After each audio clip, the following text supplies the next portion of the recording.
only about 90% of my sentences have cuss words. Maybe you'll catch the 10%. Be advised.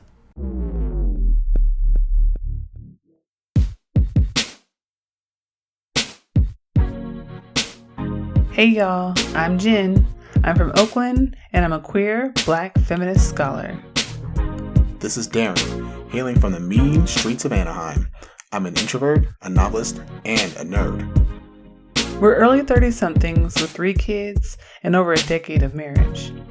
This is a podcast about the realities of Blackness and adult life. We do adult differently.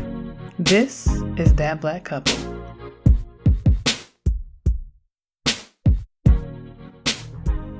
Greetings, everyone. This is episode 29 of season 2 of That Black Couple. Grab your hot cocoa made with oat milk. Add some hazelnut and maybe some amaretto. Well, we got to do oat milk. Okay, so you did it. You asked me. Okay. Well, I asked you because I'm sure everyone's wondering. Listen, why we got to do oat quarantine milk? has been very hard on our bowels. I'm going to tell you right now. Wait, that's not quarantine's fault. Okay. So let's also talk about the truth. It's been quarantine and also we're getting older. Okay? So we're going to be honest, okay? It's been quarantine. Don't act like quarantine has not been hard on our bowels. It's a stressful time. It is. It's a very stressful time, okay? And stress shows up in the body. The body keeps the score. The body keeps the score, and also the body keeps the score in how many years we've been alive, and so that makes us sometimes just a little bit older than we were a year before, and some of us in the room are 36, actually both of us, and so, you know, that cow's milk, it been doing some things, and I'm not lactose intolerant, but... You know, everything in moderation. Yeah, I don't know. I think I might have to just let it go. Let it go. Let it go. It might have to go. We didn't get that cleared. Oh, I didn't say that.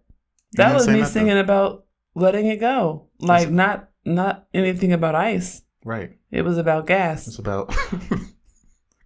That reminds me. My best friend in 2018 told me to get a squatty potty. I love him. He is a wonderful man. And I believe everything he says. He's very smart and earnest. But I don't understand why it took me till 2021 to get this squatty potty. Because it is changing my life. I have had it for 3 days. And on the box, when you buy it at Bed Bath and the Beyonds, it says like life-changing effects. You'd be like, there ain't no fucking life-changing I know, I saw that and I was lie. like, these white people are so dramatic. I was like, they are so over the top. Oh my God. Honey, baby child, sister girl, honey, boo boo, when I tell you about these squatty potties in this house, I be looking forward to pooping. I be like, you know what? I'm about to reunite with that squatty potty. I be like talking about pooping a whole different way. You know, like you used to talk about like, oh, gotta go to the bathroom. But now it'd be like, whew. You know, like, whew. Let's see what we're gonna accomplish today. It's like a project. And you know you about to get an A+, bro. Like, you know you about to get an A+. You're getting an A+ because you got a hookup. It's like you got a really great, amazing cheat sheet that you can bring in with the test. You have the end. This is how people been doing it since, you know, before we had toilets. They knew how to get the squat. Yeah, when they had to figure it out on their own. Right. And we went backward. I unlearned. I blame white people. To relearn. But then the white people also made the squatty potty. So it's kind of a circular situation. Well, that to me just sounds like they sold us something. It's turducken white supremacy. They set up a problem and then they said, here's a solution to the problem. The technical term is turducken white supremacy. This is what I've been calling it recently. Yes. Okay. So turducken white supremacy. Now we know that white supremacy is just white supremacy. All white supremacy is just white supremacy. However, turducken white supremacy is essentially when white folk fuck some shit up. And then they use their whiteness to essentially repair it. But then because they are white and they can tap into white privilege, they give themselves credit for repairing the thing that they fucked up in the first place. And then it's like they never fucked it up, and they can collectively, through white supremacy, misremember the fact that they were actually responsible for it in the beginning. So that's turducken white supremacy. And this sounds like a whole situation where we are talking about white people being the problem, not acknowledging that they're the problem, and then solving the problem, but still actually being the problem. So back to the oat milk, because I bet you oat milk is also turducken white supremacy. I could see it. I think that most of the things we enjoy are turducken white supremacy. Well, who told us to drink cow milk in the first place? In the first fucking place. Whose idea was that? Whose idea was that? Anyway, let's stop. Before somebody messages and be like, actually. If you look in the history books. If you go back to the history of goat milk and cow milk and lamb milk and sheep milk, and I can't. Anyway, y'all, please sit down and enjoy yourselves, because this is episode 29. This is season 2 of That Black Couple, and we went off on the most immaculate tangent right now, and I am so happy to be back. It's been a rough time. It's been a rough quarantine. So have a seat. This is That Black Couple. I'm Jenn. I'm Daren. And before we get started, make sure you follow us on Twitter and Instagram at That BLK Couple, on Facebook at That Black Couple, and look us up on the internets at www.thatblackcouple.com. You can stream our episodes on SoundCloud, iTunes, and everywhere else you find your favorite podcasts. And you have to rate us high because someone in the room is high. And that, to me, in my humble opinion, deserves high ratings. Wow. I thought that was cute. It wasn't not cute, you know what I'm saying? But also, I was over here minding my black business. It's not a drag. You're not being dragged. I can't be dragged because you can't drag someone who is undraggable. Wow. Are you ready to get started? Let's go. Let's do it. Let's go. Let's start first things first. We're talking about the black church and why young black folks have been leaving it. Oh my goodness. You just walked into that so smoothly, like that was a light conversation we're going to have. We're about to get so many emails.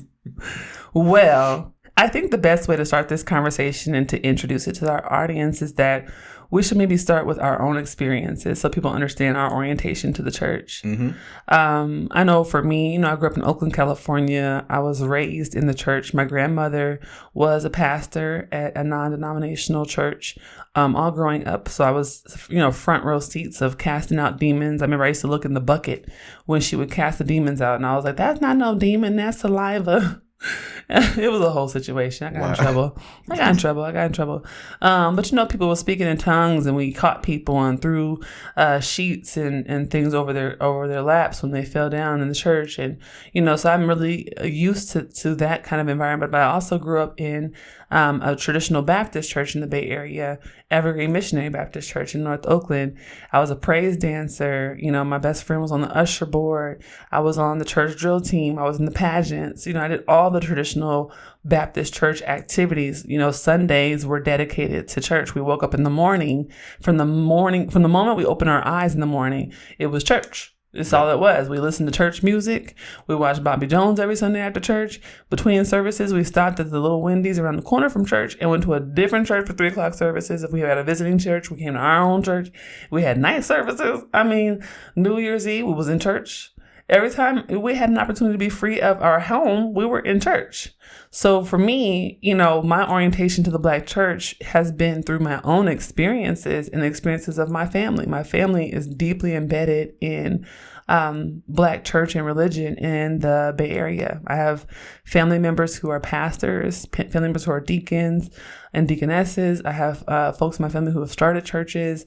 All of my family sings. So my family has albums that they've recorded. They've traveled around the country and around the globe, so I'm about as embedded in church as you can be. So this episode comes from a place of a deep, intimate experience, and also, a very complex disappointment.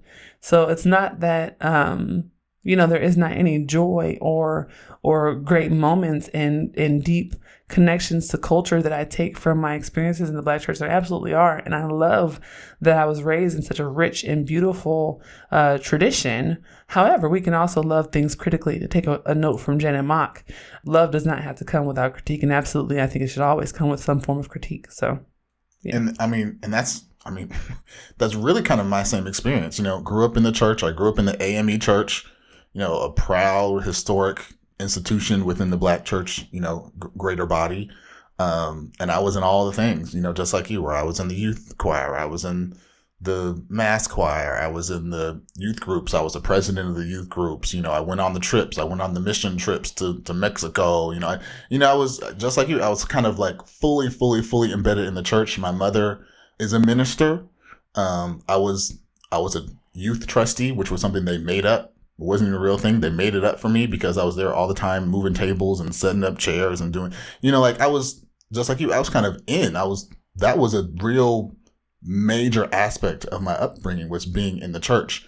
And like you, I kind of have somewhat of a disappointment coming into adulthood. And I think what it was for me was, we grew up in a very particular time where technology just blossomed so quickly, and we moved from from beepers to cell phones to all manner of things on the internet, and so everything became much more connected. We have so much more access to things.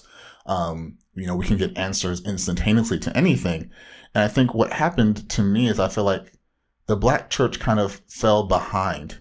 It kind of really got stuck at a certain point where it didn't really grow and change with people as time grew and changed going forward. And so it just became, really difficult for it to really kind of fit. And I think you try to fit yourself into that mold of how things have always been. And I think, and I purposefully said this earlier, the Black church is an institution. And so it has certain things that it wants. It has certain powers. It has, certain things that are at stake if it changes or becomes something different. And it's going to be resistant to change. And so it's not really something that you're going to really look or plan on it growing and changing and becoming something new over time. That's just not what you would expect. And I think that's what it comes down to, is the Black millennial experience is just different. And so, as we grew and we had a family, and then, we tried to go into that same kind of pattern of, okay, well, we have a family, we need to be in the church, our kids need to go to Sunday school, all those things. We started visiting churches and really trying to establish a foothold, and it just did not fit. It did not feel comfortable. It didn't feel right. It looked real different on the side. It sure did. And I think that's the important part, was that we, because both of us had been raised so traditionally when it came to our orientation with the church, it just felt natural for us after we were married to do the same thing. Mm-hmm. I came and joined your church. I had been Baptist my whole life. And I said, okay, well, I'm AME now. And it took me a little while to learn the traditions and trying to, acclimate, but I did. And we were members of that church for a very long time. Mm-hmm. We eventually changed to a Baptist church that was more in alignment with how we worshiped and how we showed up, especially because they had more young people there and more families. But then we started to see that we started moving toward more abolitionist ideas. And that started to alienate us from that community as well, which is, I think, where we get to with this conversation today, is that we slowly saw ourselves kind of moving further and further away, not from the central tenets and the organizing principles of the church. We believed in Christianity and all of that, right? And about, Jesus being our inherent savior, and that to get to heaven and to get to God, we had to go through him. We believe in the power of prayer. Like, we believe in all these central tenets, but it was the actual practice of religion in the ways that folks were doing it in these institutions that alienated parts of us and who we were at our core.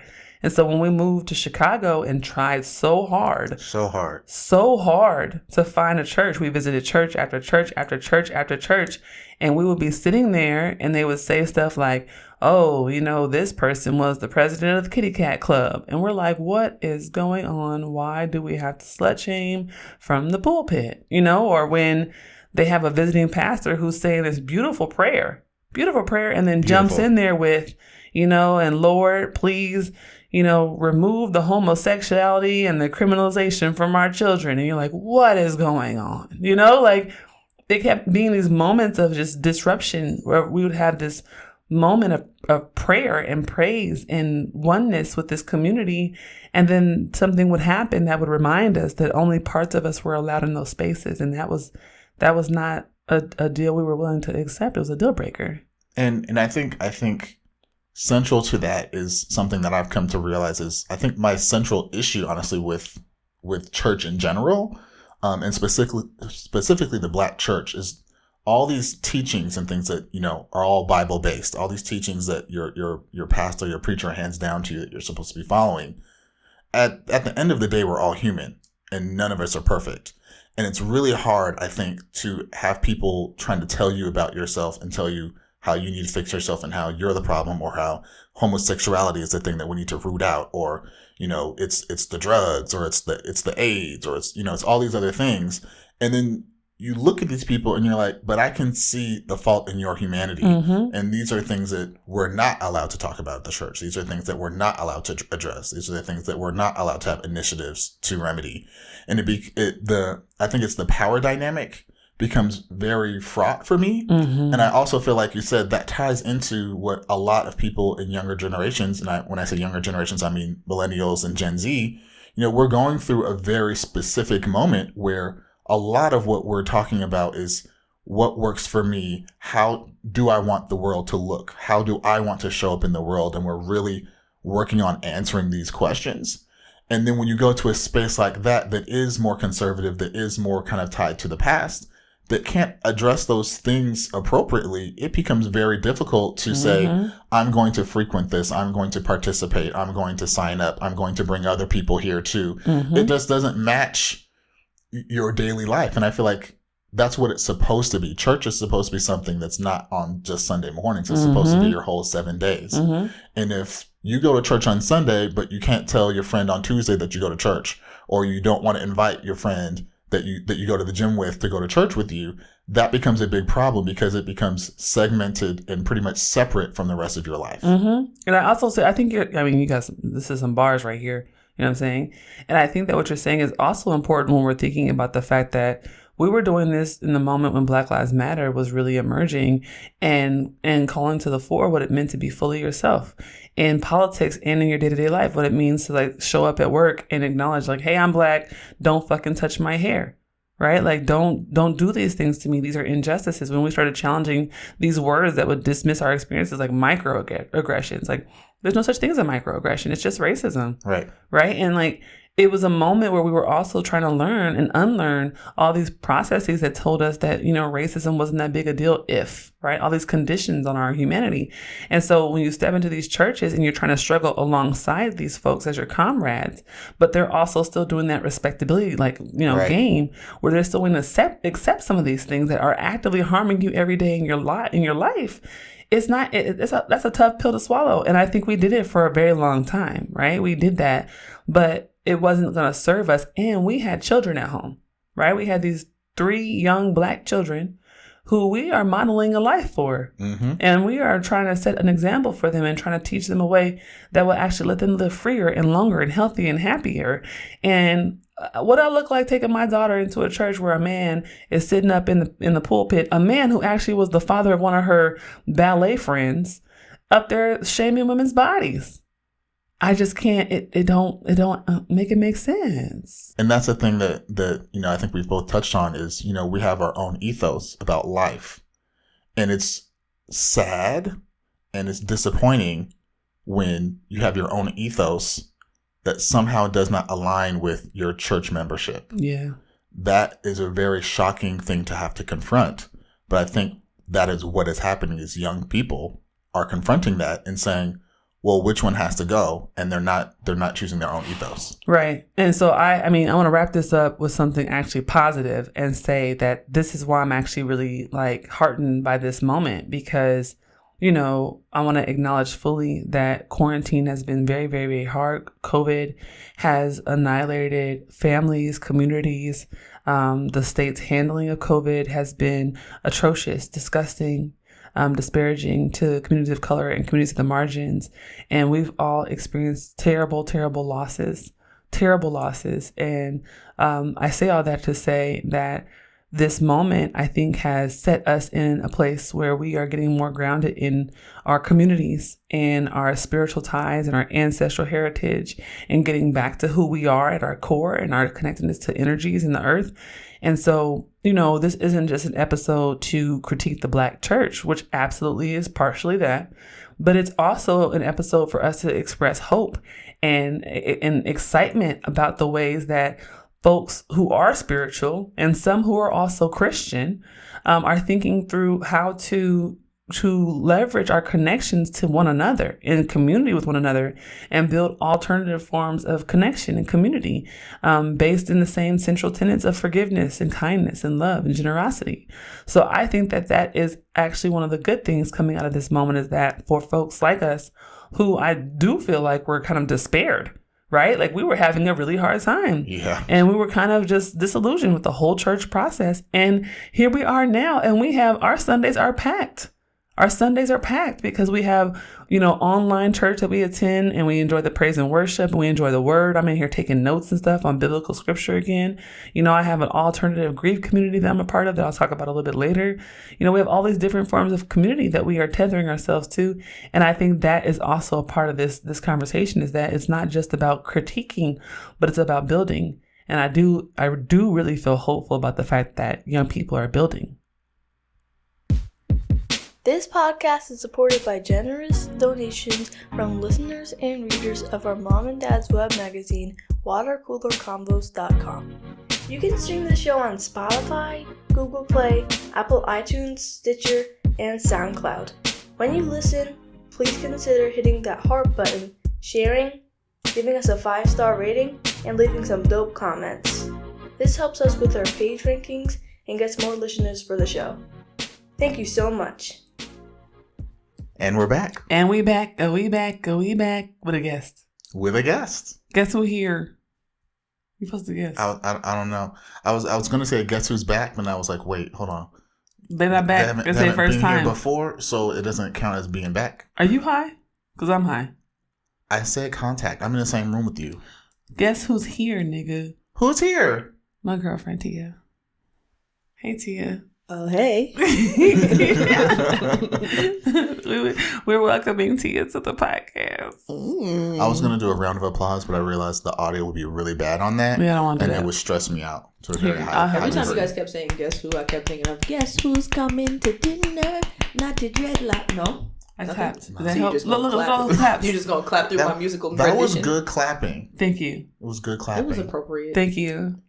All right, so we're gonna bring Tia in just a minute, but what we're gonna go through now is my favorite portion where I bring data to the table to kind of ground the conversation.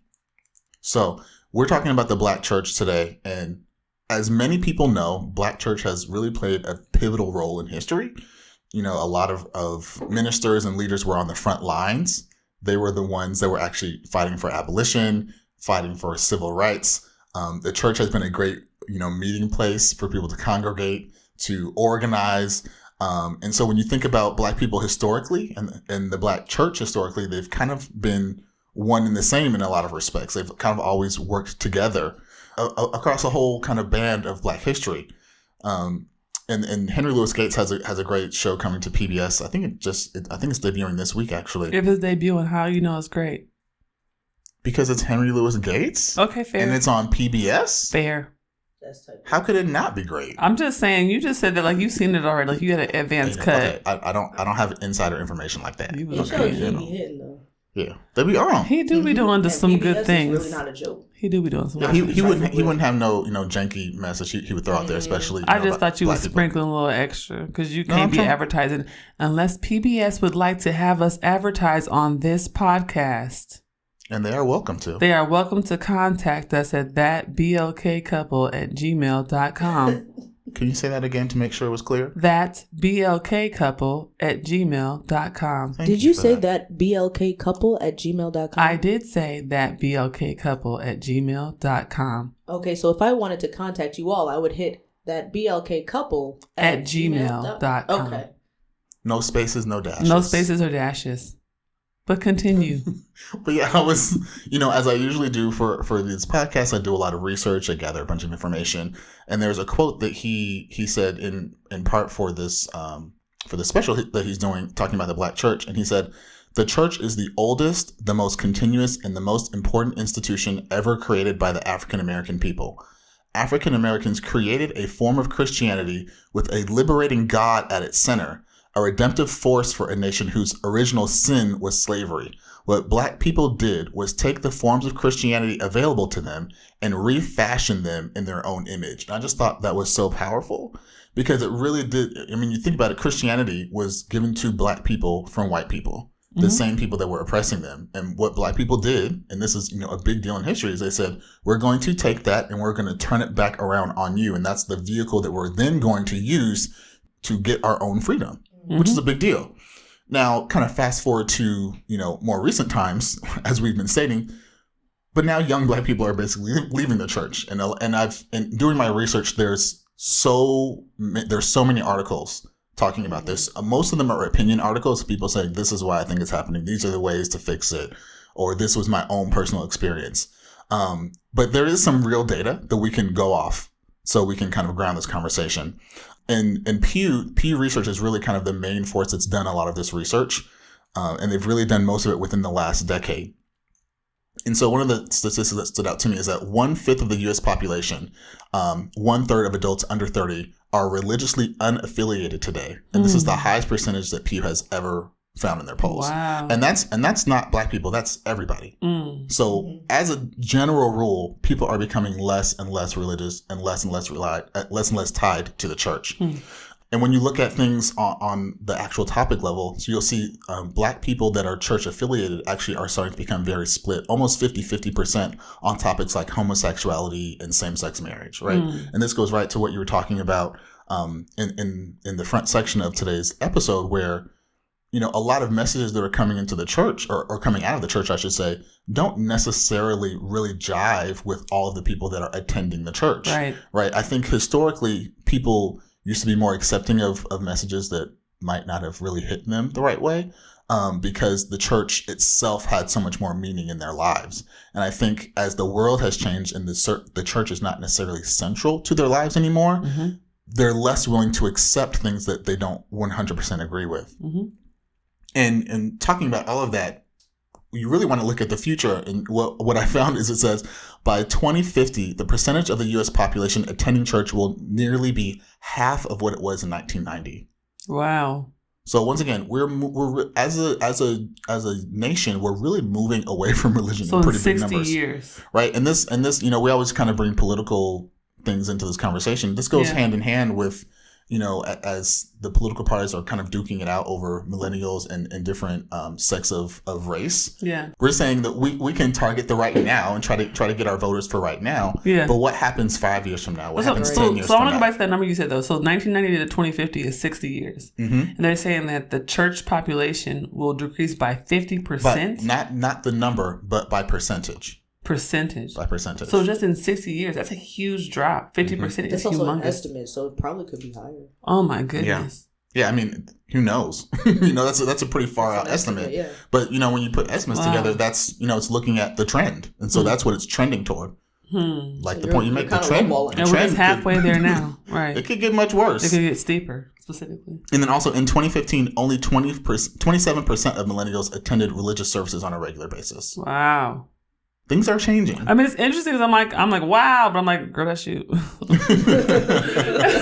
Why are you being weird? Well, the problem, and like I said, I did a lot of research on this, and I was trying to get all the numbers because I like to have facts and figures, not just opinions that we're kind of throwing out.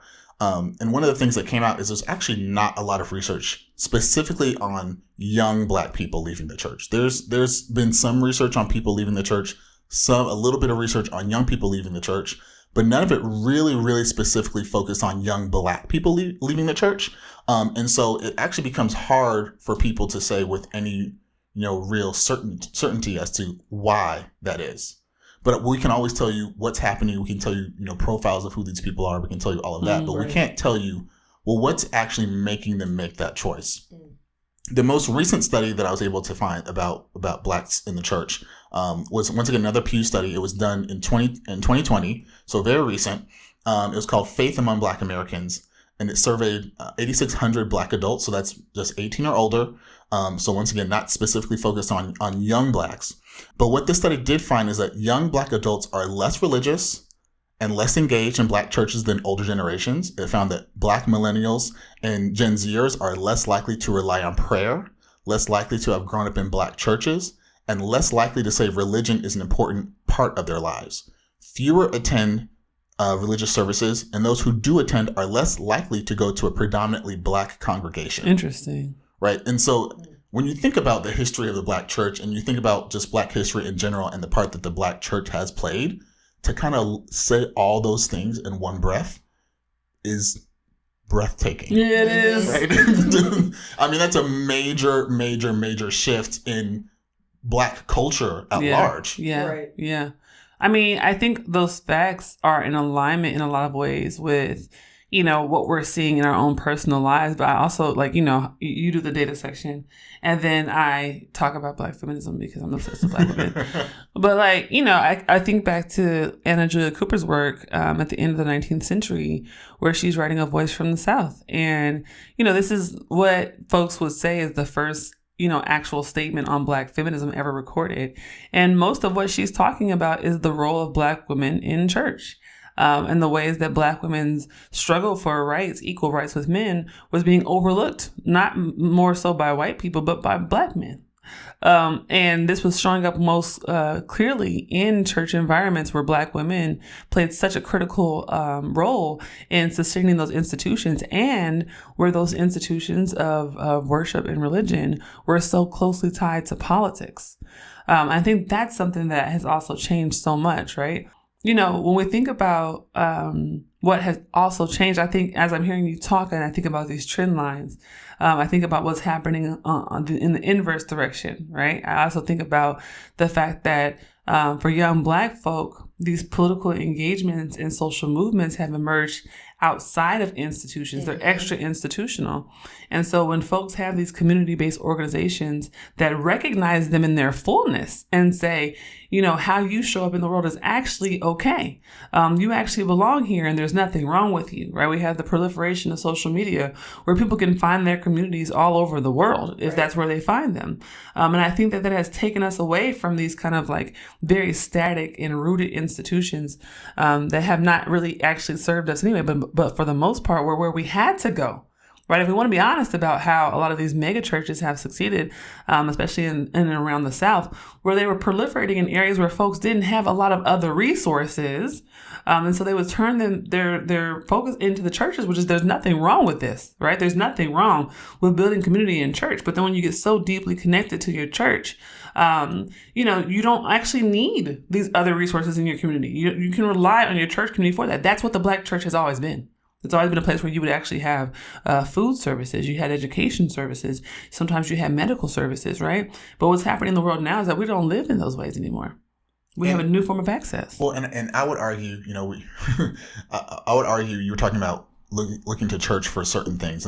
Number one, that's something that we did during our church search, right? We were like, well, what are our kids going to do during Easter? And don't they need to have an experience of a church play, right? Those were the things, you know, that we were looking for in a church. We weren't just looking for a place to go and have other Christians around. We were looking for all of those other services to create a whole experience. Yeah. That was a big deal for us. Yeah. But what I would also say, you know, to your point is people are finding those things elsewhere. And the prime example, and it might just be because we just watched Black Messiah, I was thinking about the Black Panthers, right? That's exactly what the Black Panthers were. That, you know, a lot of people try to say the Black Panthers were militant. Say that, Daren. But, you know, what they're I would argue most known for was like feeding kids, right? Say that. You know, the community programs is what they were really organized and centralized on.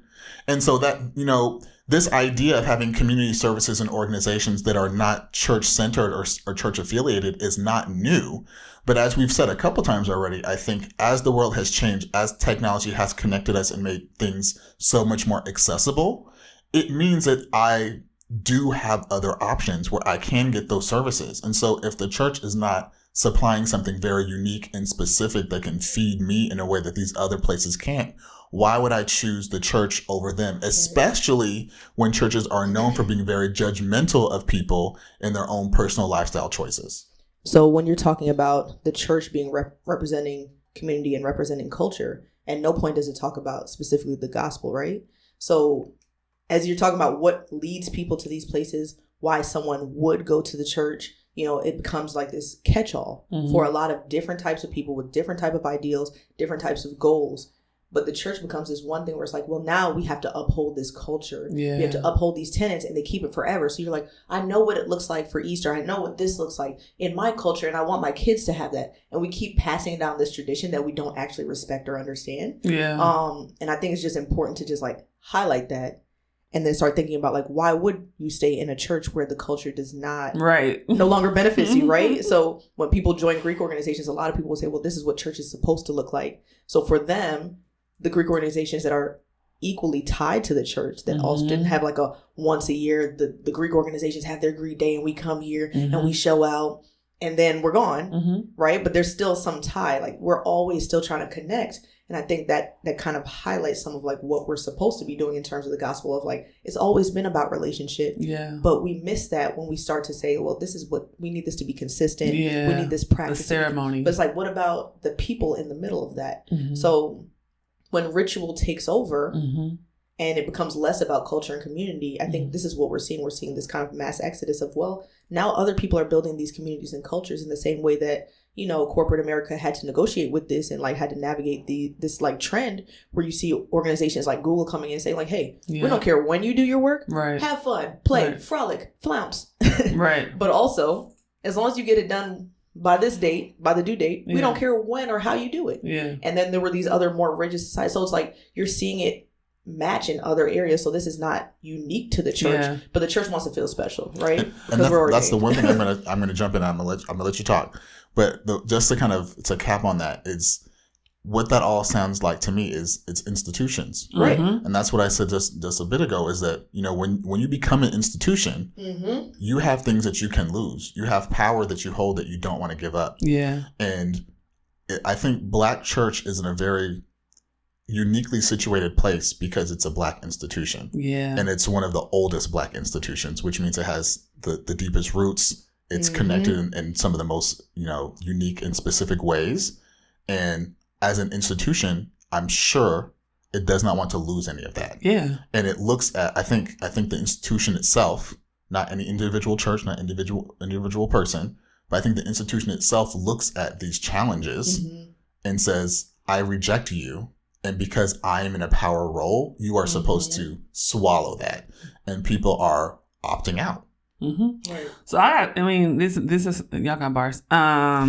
So that was a word, Tia, and that was a word, Daren. And I think when you were talking, Tia, I was thinking about one main thing that I think is really important when you're talking about these corporations and how these type of behaviors, these kind of attachments to ritual, come before like the connection to people and ethics and things like that. I was also thinking about how that ties into this commodification move that we're seeing right now from like all these same corporations that are like, oh, well, you know, we don't give a fuck about Black people, but we'll put a Black choir on our commercial, right? Because we know that resonates with you, right? Or like, we don't give a shit about, you know, Black communities, but we'll sponsor the BET Awards and we'll make sure Kirk Franklin is on the, you know, like things like this. And so like it becomes this whole thing where the Black church and our Black church culture and our Black church ways become this kind of mass produced thing. Like I always think about, what's our homie with the wigs?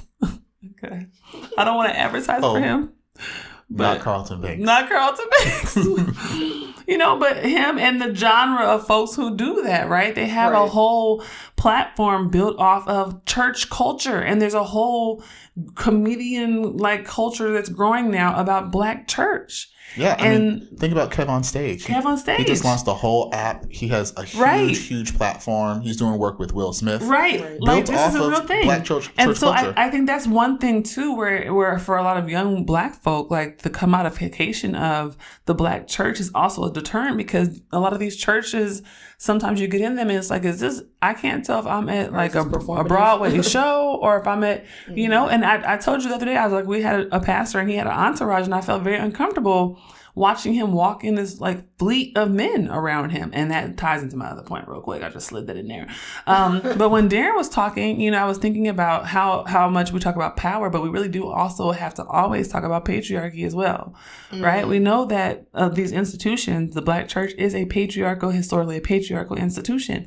And what that has meant is that for a lot of non-normative people, non-sexually normative or gender normative people, that the Black church has been a very violent place. Absolutely. We know for a lot of folks, the experience in the Black church has come with exposure to men who have been predatory and harmful and have not been held accountable for their actions. And when it hasn't actually been related to predatory and harmful behaviors, it's just sometimes been the culture that sets up a church to reinforce the idea that women are inherently not worthy of the same type of love, affection, and care that men are. And so I think we have to also always have that conversation around how the institution that we're talking about, the Black church as an institution, has absolutely held on to, in holding on to these rituals and these culture, held on to power and patriarchy at the same time. And that's really, I think, been something that has pushed out so many young folks. We are the gayest generation. We are the gayest generation. We are the most genderqueer generation. And can you imagine, folks like us going into a church where we have taught our children that gender is a social construct, and they can see that on Sesame Street, but they go into the church and somebody tells them that somebody was the president of the Kitty Cat Club? They gonna look at them like, what? Who? Right. They gonna say, Mommy, did he watch that episode of Sesame Street? Because and no one Big Bird said they literally would ask that question. Did they ask for their pronouns? This is an inappropriate conversation. Let's not go there. We don't even talk about people. You know what I'm saying? I don't even do this. My kids are not gonna be comfortable with that. I think that's also the problem, though, when you think about this as a timeline, right? So, as I said before, the Black church is getting older and older. Mm-hmm. And the people that are leaving are generally the youngest generations, right? And so as the older people stay and the younger people leave, there's less of a battle, there's less of a conflict, there's less of a conversation to kind of correct those things, to have people even understand or reckon with those things, right? Because if all the people that you're at church with look like you and have the same beliefs as you, you're like, this is what we're doing. This is how it is. And then you look on news media, or you look at someone's daughter who, had a baby out of wedlock, and everyone at the church shames that person, or everyone at the church, talks bad about that, or whatever it is, who would stay for that? Who would want to join that? Who would feel accepted and welcomed? And this is the thing that I think I always come back to when I think about church is, church is rooted in the Bible. And there's lessons and teachings and things in the Bible. And the one thing I always remember growing up is, and this is something I struggled with as a kid, is, it says, everyone's like, come as you are, just, however you are, right. Whatever kind of sin, whatever you're wearing, whoever you are, whatever your background is, come and we'll accept you. It's the voice for me, dear. It's the voice. And this you guys are also Karen missing, Baptist Church. You're also missing the gestures. This is Karen Baptist Church. No one can hear the gestures. That must be Karen Baptist Church. Yeah, Karen Baptist Church. Growing upon your head. But that's what it was. And I remember being like 12 and seeing someone come in church, in like street clothes, and everyone looking at them like oh, holy gas. Who is this? And I remember being like, I'm so confused. Y'all sit up here every Sunday talking about come as you are. We want to accept everyone into the tent of and Christ. The moment you come as you are, then we're like, I don't know. Girl. We're gonna judge. When we said come as you are, we meant under these guidelines. Right. As long as you follow my rules. Follow these principles and practices. You is subjective. Let me look at this again. And I think the thing about it too is, and this gets back to your idea of patriarchy and the Black church and how they're tied together, is people look at the Bible and they say, I'm going to follow the Bible to the letter. Mm. The problem is, and I learned this in the church, we're all humans and we are interpreting this text, right? So it's impossible for someone to say, well, the Bible says. You have to interpret it appropriately. Mm-hmm. And if I'm at church and you're saying do one thing and then you're acting differently, it makes it difficult for me to then say, well, I trust how you are interpreting God's word for me and how I should show up and operate in the world. And then, So I'm about to ask you a question. Oh, okay. So this is where we have, that was the perfect transition for the second half of this conversation, which is about the fact that young people are not just kind of becoming wayward and having no affiliations whatsoever. We are moving toward more spiritual and community-based connections and, work rooted in healing and things like that. And so I want to shift to Tia on this, but also thinking about this in relation to how folks can still have their connections like Christianity or their essential beliefs, whatever they are, and still be practicing those things and bringing them into these alternate spiritual forms of practice as well. Mm-hmm. I mean, at the end of the day, religion is a means to an end, in my opinion. So, like any ritual, right? I'm not a yogi just because I do yoga, but it can be a way that I connect with higher powers. It can be a way that I tap into what's going on with my ancestors. It can be a way that I center myself and calm and de-escalate myself. And I think religion is a way that we can connect with those higher powers, right? So when we talk about young people not staying in the church, Mm-hmm. and you're talking about areas where trauma is just so built up, like the culture of church is surrounded by trauma when it says Mm-hmm. come and bring everything to the altar. Like, we are bringing it, whether we're open with other people or not, whether our trauma is like homophobia and just like having these ideals or belief systems that we're not inherently good or great because of ways that text was interpreted. I think there's just so many different directions that you can take it, but church is filled, and the premise of church is trauma. Mm-hmm. So when you take church and religion, like, it becomes really difficult when the ritual is trauma. Mm-hmm. So there's some ways to like kind of like go off of that, but then talk about like there can be ways that I incorporate versions of church into my practice that allow me to connect to a higher power. Mm-hmm. But I haven't always found that church is it cannot be the be all end all for me. Mm-hmm. And for some people, church is enough and it makes sense to them and it works for them and it allows them to like center in the ways that are appropriate.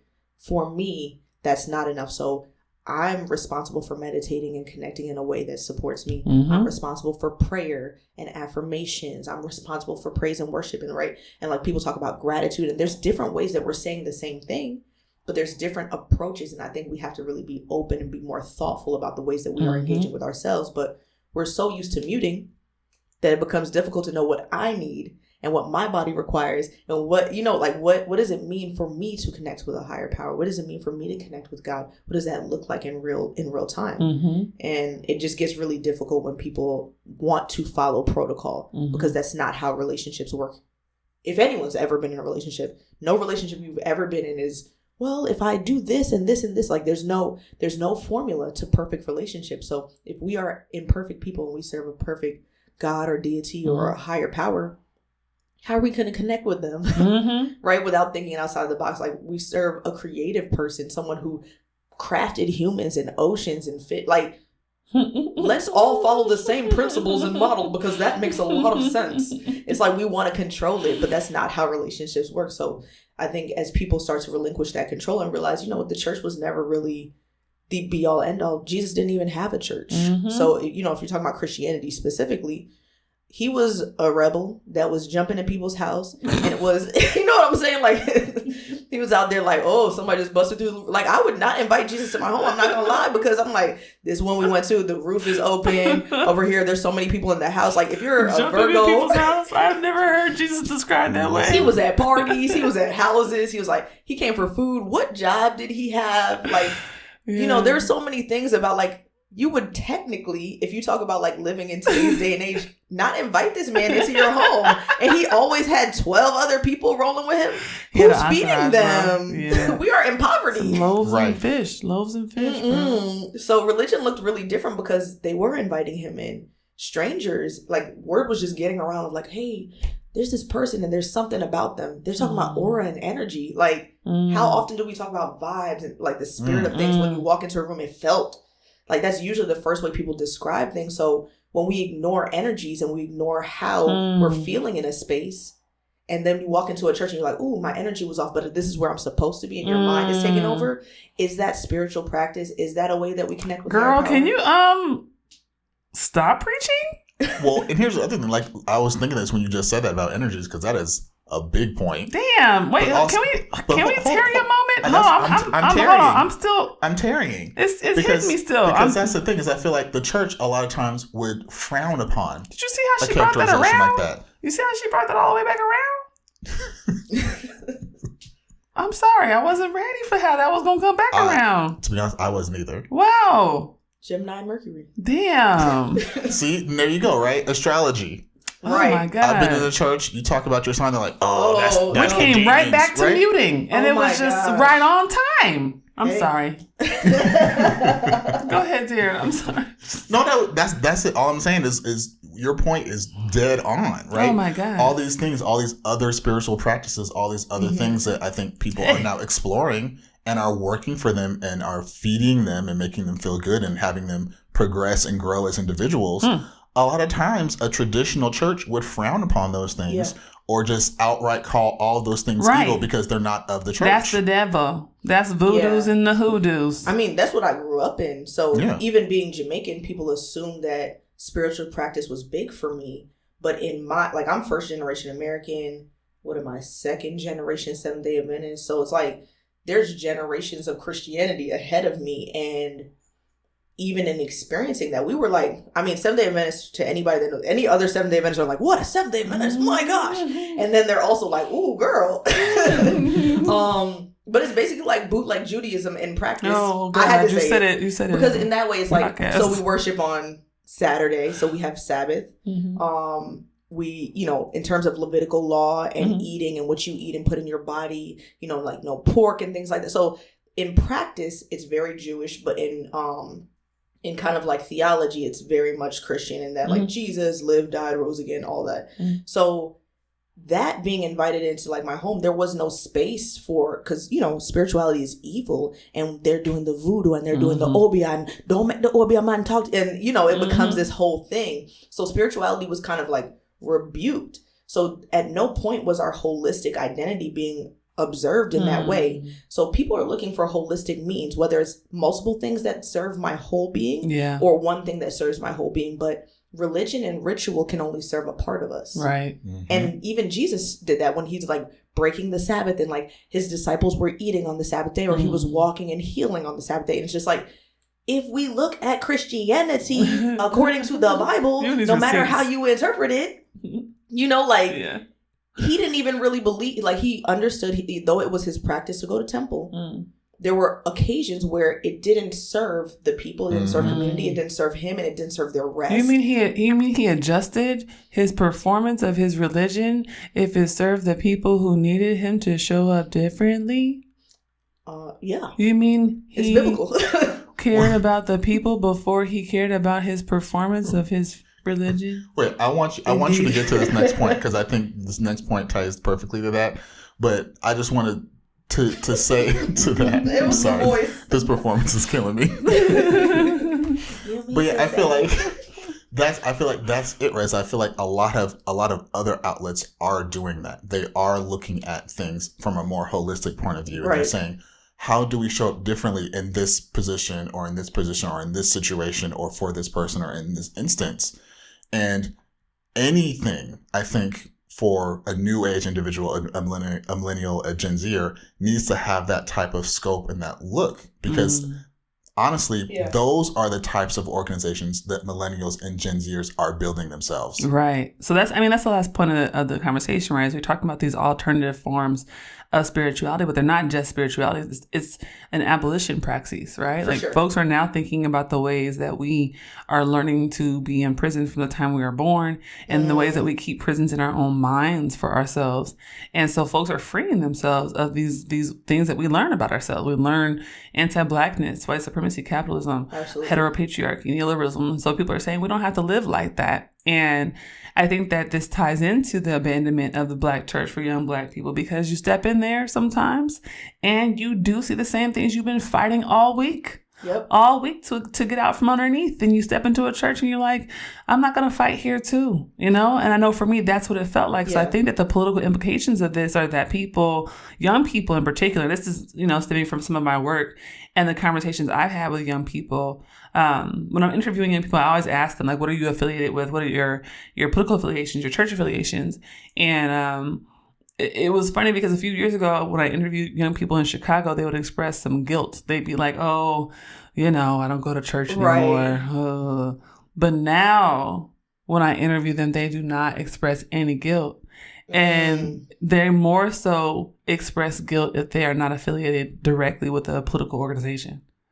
And there was some of that back when I was interviewing before, but they felt a lot of guilt back then about both the church and the social movement organizing. But now it's like really about social movements. And I interviewed a young person recently who actually was very religious. He felt very strongly about his Catholicism. And he had been writing for, Catholic magazines and newspapers. And he had been writing as a queer Black man who wanted to critique some of the things he saw in his church. So for him, he was like, listen, I'm going to grab them by the neck. And he was like, this is rooted in my abolition praxis. And I was like, oh, my heart. It was just like... I was like, be professional and keep your composure. Just smile, But I'm finding that young folks are really seeing themselves as liberation praxis. They're seeing themselves as co-strugglers and comrades, Yeah. And so for them, sitting down and taking the whatever folks will give them is just not an option. And I think that's part of this larger political movement that we're seeing. I would almost argue that, we haven't left the church, we left the building, right? So if it's biblical that where 2 or 3 are gathered in my name, right? If that's biblical, then when we gather together in support of one another in mutual aid and other forms of abolition, like Jesus was an abolitionist. Yes, he was. And a thug. He was straight gangster. Yes. You said it so. Thank you for saying that, because I've been saying You said it so. I've been saying he was a thug for so long, and people are like, girl, no, he wasn't. I'm like, this nigga was a thug. He was throwing over tables and all sorts of... I've been trying to tell people. But even when he wasn't throwing tables, I mean, I would not want to engage him in any type of dialogue with Jesus. Man. Hey, are you the Messiah? You said so. Like, what? He had all the words, He bro. would speak the truth. He had and all the drag words, you bro. calmly. He would drag you in love. And I've never been dragged in such a way that, Oh my gosh. it almost Like I felt said, Caucasian. I don't know. A thug. A thug. A thug from Bethlehem. Yeah, but I mean, There was a thug in Bethlehem. Wow. I was thinking that. There was a thug in Bethlehem. We didn't get that cleared. We didn't get that Stop. clear. We didn't get that cleared. But it was a remix, and I think it was in a different key, so we're good. Okay. We get there. We covered. This ain't the thong song. The thong song wasn't clear. Oh, that no, documentary you was said it amazing. out But loud. the thug in Bethlehem was. We were so. thinking it. Oh my Oh, God. no. Your mom's going to hear this. She's heard much worse. Oh no, he compared the thong song to a thug in Bethlehem. Who did I read? Oh But I think God. when you think about it, like, why would young people feel guilty about leaving the church when the church doesn't feel guilty about not having us, right? They feel that it is their righteous right to leave us on the outside and to not include us, and that's not biblical, right? Jesus was inclusive. Mm-hmm. So when you talk, I don't know, like, as I'm reading the Bible more, like, seminary helped to really unleash a lot of those things where I was like, am I tripping? Or does the Bible say just as I read it? And maybe it's just my own interpretation. Maybe I am perverting scripture, but I would have a hard time going to a heaven with a God that was described to me in my childhood, right? Mm. That's not for me. And that's okay. And I think I had to just come to that conclusion. I was like, if there is a God that my friends can't come to this church, if there is a God that is exclusive and limit, like, I don't think that's what the Bible's been about. It was all these stories and tales about adventures with God. You know what I'm saying? Like, all these people that's talking about this relationship where he was so desperate to be in relationship, it wasn't enough to have heaven and angels. You wanted to come down and get, you know what I'm saying? Like, that just seems like the type of God that I can mess with a God like that. The other type of God that's just like, that's looking for wrath and diligent about finding opportunities to burn us and scold us and lecture us and teach us a lesson. Like, I don't know if that's for me. Maybe not. It's not for me. That doesn't feel like a separation that I would miss. That seems like a toxic relationship I probably should flee. Child. So And that's what Black people doing. That's the same. I mean, and that's the thing, like we've been saying, that is what people are learning about how they walk through their normal day lives, that they want to remove toxicity. They want to bring love and positivity and good things, good vibes, good energy into their lives. How sad is it that we're now talking about the church as a place where people are putting it in that toxic camp, where they're putting it in the camp of, this is something that's exclusionary. This is something that has certain rules. And if I don't meet these certain standards, then I'm not allowed to participate. I'm not let in through all the doors. But there's nothing new under the sun, right? This is exactly when Jesus came into the earth, right? They're talking about the Samaritans and these awful people, right? That didn't, and the Gentiles that didn't subscribe to culture, that didn't fit their rigid terms. And then the Pharisees were the ones rejected in the Bible. And then you're talking about the Samaritan and the Good Samaritan and how this person that was supposed to be so awful found compassion. And that was who scripture chose to highlight, right? And you talk about the Gentiles and how he said nothing is unclean anymore and all these things where it's just like every instance of scripture where we see Jesus is inserted into scripture, they're all instances of abolition, all instances of inclusion, all instances of reclamation, all instances of character and ethics. And you don't see that with the Pharisees. You actually see some Pharisees sneaking over to try to, this is actually what I signed up for, but I got the law, right? So it's both to some degree. The law can support us, but the law is not the be all end all. And I think that's where we get stuck. And some people become really legalistic. And I mean, in the culture that I grew up in, that was the thing. They would argue and be like, well, the reason that you feel uncomfortable in this church is because you are sinful within yourself. And it's like, no, we all have sinned. And I'm like, well, if that's the case, let's keep it 100, right? The Bible also says with the might that you judge is what you'll be judged with. So when we try to hold the church, this inanimate object, accountable, which becomes the individuals within this body, and then they with the same might that we were judged, well, that's where we thought, well, you cannot, right? And it's not biblical. So I'm like, let's just pretend for a minute that we want to actually stick to scripture. The church is not following its own practices. And I think that's where we need to step up and see some things where, do you actually care about people? Then you should care about everyone that is lost. Just as like the lost sheep, the lost coin. Like how many stories y'all need to be like, we after the lost. We after the people that have been ostracized and downtrodden. We're after the widow. We're after like the prostitute. biblical. The Hosea was all about hoes. The frivolous son. Everybody gets saved. I mean, everybody, listen, bro. That was the idea. So for us to sit there, I'm like, it's going to be a real shock when everybody don't make it. And they be like, me? I know you not. I mean, I just was wearing my furs and hating everybody. I had a nice hat, Jesus. Listen, what you mean? I'm going to throw this in there and I'm going to drop, this research stuff. I'm telling you, I'm going to put the links in the show notes. They're really amazing. I'm not going to go through all the details of it, but it's really actually there's a lot of information to go through. It's actually pretty interesting. One of the things that I found that was interesting that they called out is that they said, what's also happening politically in the world, a lot of evangelicals and how they're showing up in the world is casting a dark shadow on the greater body of Christianity. Do you mean it's because they're racist? Yes. Oh. I mean, racism's not a problem in America, though. Barack Obama was president. Y'all can't. Yeah, we're past that. And now we've got Joe Biden. We're colorblind now. Yeah. Y'all so fake. But that's the thing, right? When we can say, okay, well, they're Christians and that's how they act and that's how they believe, it makes it that much harder for any church worldwide to say, oh, we're so accepting and loving. And evangelicals as a rule are not set up that way. Yeah. Right. And so it makes it the whole body of Christianity, it's a black eye. Well, I mean, it sounds to me like you said white people might have done some fucked up shit. Imagine that. Okay. I mean, that was a shock to me that Caucasians and that even the white people who wasn't in the black church somehow cast aspersions on the black church. Even the ones at Karen Church? Even the ones at Karen Church. That really caught me off guard. Karen Baptist Church in Syracuse. I'm just very concerned about the signage. Y'all might want to change that immediately.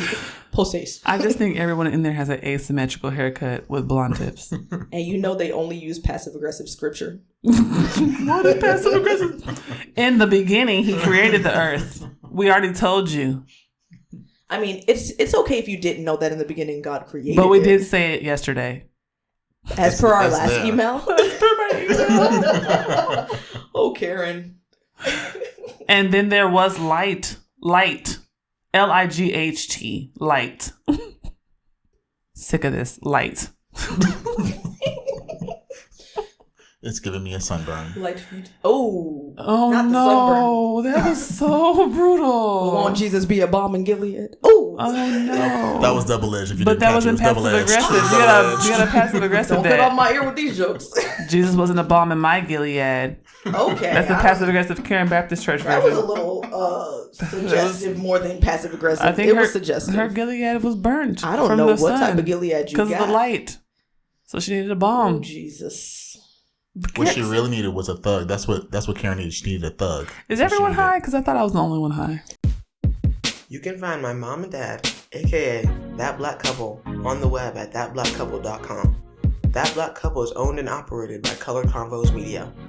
If you would like to help fund our content, sign up at www.patreon.com/coloredconvosmedia.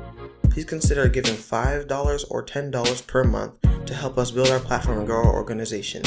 You can also give one-time donations at www.paypal.me/watercoolerconvos. All donations are welcome.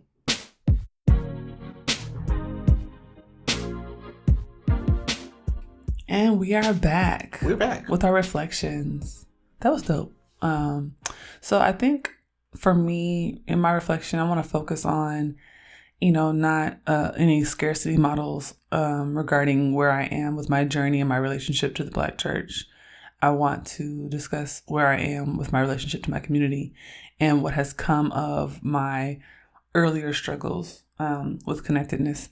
And so, I'm actually really excited now because, I went through some periods of really deep depression where I felt very untethered from Black women in particular. And I didn't have a lot of places with queer folks that I could vibe and feel connected and seen. And when I got to Chicago, I joined BYP 100, which was really, really dope. And that was like my first foray into a formal movement organization. But it showed me so much about it opened my eyes about all the other ways you can join community with folks. They showed me that you can join art collectives and just like food banking opportunities that you could just go back and do with a group of friends, over and over and over again. We started working with local shelters and just doing word of mouth, talks and trainings and things like this. And so it was really cool to start to get access to my community through this organization. So I didn't have to stay necessarily tethered to the organization to still do this work and still get connected to people. And so I think that was where I started to really open my eyes to the ways that we really have everything that we already need at home. We already have what we need in our communities. And now I have a very full community. I have really amazing friends, a lot of them who I do movement and activism work with, who I write with, who I build with in other ways. I have a grief community that I'm a member of that was organized by another activist who's really, really dope. But it's a really, really connected and caring queer community. Most of the folks there are queer. And not they're both gender queer and queer sexually. So it's, folks show up in their bodies, and it was very welcoming to me to see folks show up in ways that are very familiar to me. I think what I'm trying to say is that for me, my movement away from the Black church has not resulted in me feeling, lost and feeling as though I have, nowhere to go. It actually has guided me to places where I can be fully seen and fully held. And I don't have to negotiate that process. I don't have to contort myself. I don't have to turn off some of my ways or ways of being. I don't have to leave any parts of me at the doorstep. I can just step in the door. And so I think that has been really, really beautiful for me. And I think this episode has made me actually feel really good about that and not feel like I was doing something wrong. Yeah, and I think, honestly, for me, when I think about church, growing up, it was always a compulsory thing. It was like, Sunday, you go to church. You got to wake up by so-and-so time and eat, and we got to get out the house by whatever o'clock, right? And it was, that was kind of what was ingrained in me was the compulsory nature of having to go to church, right? And I get it as an adult that you do that with your children because you're trying to teach them the right way. You're trying to build that into them, so it's literally a part of their DNA. But as an adult, you realize you don't have to, right? It's a choice. You can opt out if you want to. You can opt in if you want to. And then I think this conversation for me has been really good in trying to put that into perspective. Also, the idea that church can be a part of a greater whole, right? So when you go to church, you don't have to get everything from church. You can get certain things from it. I think, honestly, I've spent a lot of this podcast kind of shitting on church a little bit. Not gonna lie. But I mean, there's a lot of good things about church. There's a lot of fond memories that I have from church, a lot of people that I knew from church, a lot of things that I've experienced and gone through and have been really instrumental in making me who I am today that I got from church. But I think the problem is, we don't have to look not one place for everything, right? It should be a part of a bigger holistic, as we've said a couple times, holistic kind of approach to life. Mm-hmm. And even as we talk about Black youth leaving church, I think that the bigger thing we want to talk about is that, church, I think what Black youth in general are going through is more of a broadening as opposed to an exclusionary. I don't, and that's like you said, like Tia, what you said about, we're leaving the building, but we're not necessarily leaving the church. We're not leaving, Christianity in general. And that, I will say, that was actually back to some of the numbers that I saw. Mm-hmm. But I think that's the more important takeaway from this, is that people are looking to really figure out who they are on a bigger, grander scale. And they're not really okay with saying, I'm just going to take what I can get. I think that's the bigger message of the moment for all people, not just in the religious sense, but for all people, is we're trying to go the extra mile. And so for me, that's exactly how I think this whole conversation is showing up. And that's what I'm going to take away, is that look to church for what you can get out of it, what's going to speak to you, what's going to work for you. And then for the places where it's not working, you can go somewhere else and get that and make yourself whole in that way. Yeah, I mean, my big takeaway is like we are making what we perceive to be the new church, right?